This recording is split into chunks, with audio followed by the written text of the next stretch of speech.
So look, before I get into this topic, I'm gonna need the people that agree with my take to support the video with likes and maybe share it to a homie if it's something you've been feeling, because people that disagree, well, let's just say they'll probably want to storm my house January 6th. If you know, you know. Now, let's just go ahead and say it. Support players, your role is the easiest role in not only most games, but especially in hero shooters. Now, hear me out. Hear me out before you rush to roast me in the comment section like a fucking marshmallow at a bonfire, okay? Now, I've been playing Marvel Rivals more than any other game I've played in a long time, and I haven't been this much into a hero shooter since prime Overwatch days. May it rest in fucking peace. Now, to put things into perspective, I have over 1,000 games played already, and have played most of the character roster enough to understand their kit and how they should be played. I'm over level 151. Or not 100, over level 51. Now, typically, I've always been a DPS main, but I usually flex my role a lot. And firstly, I want to touch on the mindset of support mains and their stereotypical thoughts of the other roles.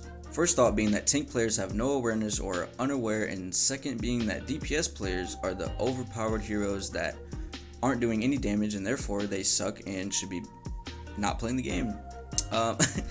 Now, for the support players who only play support and no other role, I challenge you to play a tank game, and when you get a game where you feel like you're lacking heals, I want you to watch the replay back and see how many times you go out of line of sight, or you made a tiny little mistake trying to make space and didn't notice that you were out of line of sight. Also, tank players don't know if you're reloading or what you're doing, if you're getting dove or whatever. Half the time, if you don't calm, they're there to make space. Sometimes it's very hard to watch behind them or hear pings. Anyways, if they aren't coming either, they just have to hope that if they push somewhere, that their team is pushing through with them. I don't know how many times as a tank I tell my team that, hey guys, when I use my ult here, try to push in with me as much as possible and follow me up. And then I just get ignored and all my teammates are sitting on the cart just with thumbs in their ass cheeks. You know what I'm saying? And when it comes to DPS, that's easily the hardest role if you're playing a character that involves you taking space and getting into duels, and it's easy to call out how bad they are when you look at the scoreboard and just look at their damage or whatever. And unless you're getting dove, you can literally sit back safely behind your team and just heal half the time, right? It's hard to understand what's going on in the game and why your DPS are struggling when a lot of the time you have such a free world, free life back there. And let me ask you something, right? Let me ask you something very serious that I want you to think about support players, okay? When your DPS player is having a bad game and going negative or not getting kills, when have you asked them, hey, DPS player, you're kind of struggling right now. Is there something I can do to help, enable you or help you with whoever keeps dueling you? Nope, you just immediately type DPS gap in all chat and flame them. And then you go hug your little body pillow, okay? Have you ever even left a support to sustain the team while you push another lane with a DPS or two to help support them and secure them kills? For instance, if you already have point captured and there's multiple lanes there, have you ever seen your flankers going to make a play? Have you ever walked with them because you guys already have point and have map pressure? Probably not. You're just gonna let them go off by themselves and you're gonna sit point with thumbs in your cheeks and not do anything, right? Now, not always is them doing that the best play or whatever, but in most cases, whenever you're doing anything in a team, whether it's real life or in a game, a lot of times it doesn't matter what the play call is. It just matters as long as you do it together. So start supporting your team. Do things to support them. Don't just stay in AFK and heal them and just hope that they are good enough to carry you. I don't know what to tell you guys, right? And clearly, I am not only guilty of this as well, but so are the DPS if they don't say anything either as well. But it's funny how in a game where most of the people that complain about role queue are the same ones who never speak or try to be a team player but are playing support. However, just because the role is objectively easier doesn't mean that the role has zero impact, when in fact I think that as a support, if you're playing a character that has utility and can change the outcomes of team fights and situations in your team's favor, then you can be the most impactful for sure. In fact, when my games felt so 50-50, I eventually just mained a strategist in Marvel Rivals. Yes, you heard that, mained. My most time played on a character is support, so believe me, I played a lot of support for these opinions. And like I said, I had to lock strategists. I calmed them, my teammates in game on what to do, and I had an 80% win rate all the way to diamond. And I don't play Mantis or Luna either. And what's crazy is that I immediately said to myself, wow, this feels so much better and relaxing to play than Vanguard or DPS. Because it is. Like, the fact is, if you're the strategist player that just sits on cart and cycles through cooldowns and hope your team doesn't die and gets kills, then obviously you're going to think that you're always at the mercy of your team and their ability to do their job, and like you're just there to support all their needs as if you're doing grunt work. Also, it must be said that there have been heroes in the support roles in Overwatch and Marvel Rivals that are genuinely too strong, and they give the perception that you're a lot better at the game than you actually are, and that's why so many support players are boosted as well, right? Like, I mean, Kiriko, Brig, Moira, Luna, Mantis, I could keep fucking going, right? Keep fucking going.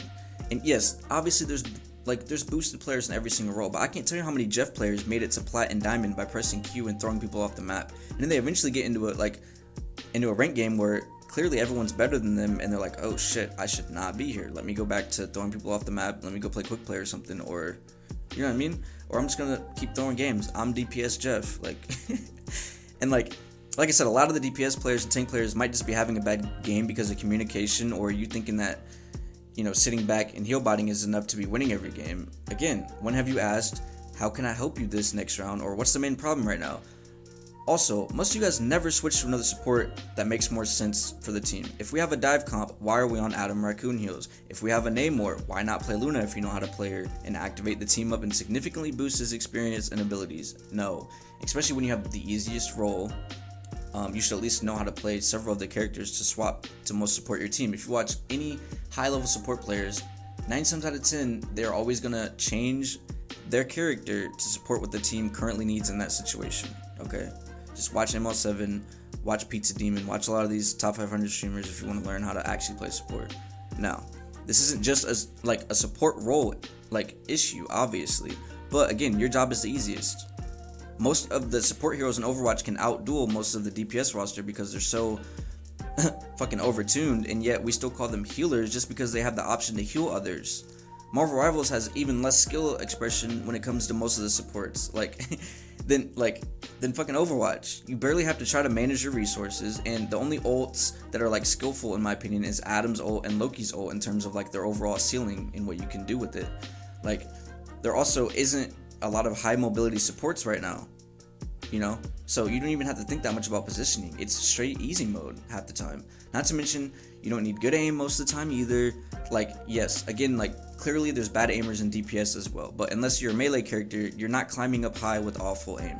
And if you are playing melee, that comes with a lot of its own challenges as well, that again, supports typically don't have to deal with. But all in all, I think it's more players' mindsets than a game issue, and I think that unfortunately hero shooters just kind of make everyone have main character syndrome, especially when it comes to supports, for reasons I've touched on and even more. I guess I'll give you some ending thoughts on role queue and role lock and my opinion on it, and the answer is fucking no. The game doesn't need it, but I think that gold and below should have a 2-2-2 structure because those ranks are miserable with no structure, and I know that it could ruin some team ups, but having to wait to play certain team ups until you're a higher rank is a good trade-off for structure in those ranks, trust me. And team ups is the first reason why the game shouldn't have role lock. Simply put, it ruins team ups and creativity. The game doesn't want to be Overwatch and is shooting for more fun, casual gameplay, which is why so many abilities are busted and overtuned, and they're not trying to be balanced in every single way. Also, quick queue times is huge. My friend tried to hop on fucking 6v6, Overwatch the other day, and there was a 14-minute queue time for support. That's unplayable. Obviously, queue times always change, but it's still unacceptable. Also, a lot of the maps don't need to be 2-2-2 structure for you to play well. There's even a lot of maps where 2-2-2 is actually bad. It's actually worse than other comps. Now, if you have only one support, yes, the game's very tough, but most of this stuff is only a problem in lower ranks, which again, it's only a problem in lower ranks, which is why I said gold and below needs it, and I also think tanks and DPS need healing over time passive, which would help a lot, because in my opinion, the game would just play much better that way with no role lock. I also think that once they add a lot more characters and other roles than more people will find more heroes that they want to play in that role. I think there's just not a lot of like Marvel characters that people relate to in other roles or find interesting in other roles right now, whether it's their abilities or their lore or whatever the case may be. And I think as they keep adding more characters, then a lot more people will be willing to swap roles if there's a character there that they genuinely enjoy. I think another problem is, though, a lot of people just aren't even trying those characters either. So again, it kind of goes back to a mindset thing, but I do think the more characters like that come out, the less role queue will be an issue. Now, I guess I really do think that I need to just end things with this, I guess. If you're playing a team-based hero shooter and complaining that you don't have like a structured comp or competent teammates, do you know what that means, buddy? Most of these issues you're choosing to deal with. Again, you're playing a team-based hero game and you aren't using your mic or queuing with friends or barely typing in chat, and you expect your games to go smooth and for people to be on the same page. Now, obviously, there's going to be times where you do communicate and it's still not on the same page. That's the problem with your, playing a team-based game. There's a lot of people in the game that need to be on the same page. Again, you can easily counter that if you just play with people.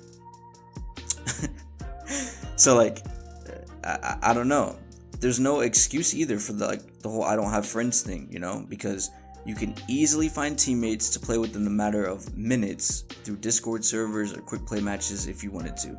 You're choosing to play with as much randomness as possible. That's just the truth. And you only like playing solo and don't want to communicate or work with your team to get a win, then maybe, I don't know, play another game that's meant for you. And let's be honest, like, the bronze players in Marvel Rivals weren't much higher in Overwatch either if they played that game.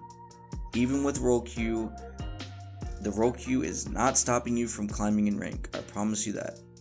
The whole point of this is to look in the mirror and recognize the entitlement in your role. Every role has its own, issues, obviously, in terms of like mentalities. But again, you're playing the easiest role, you silly goose. But yeah, I don't know, guys. Just comment if you wish to, and I also stream on Twitch if you want to watch me sometime. It's the same as my YouTube name, and take care of yourselves, everyone, because you deserve it. Peace.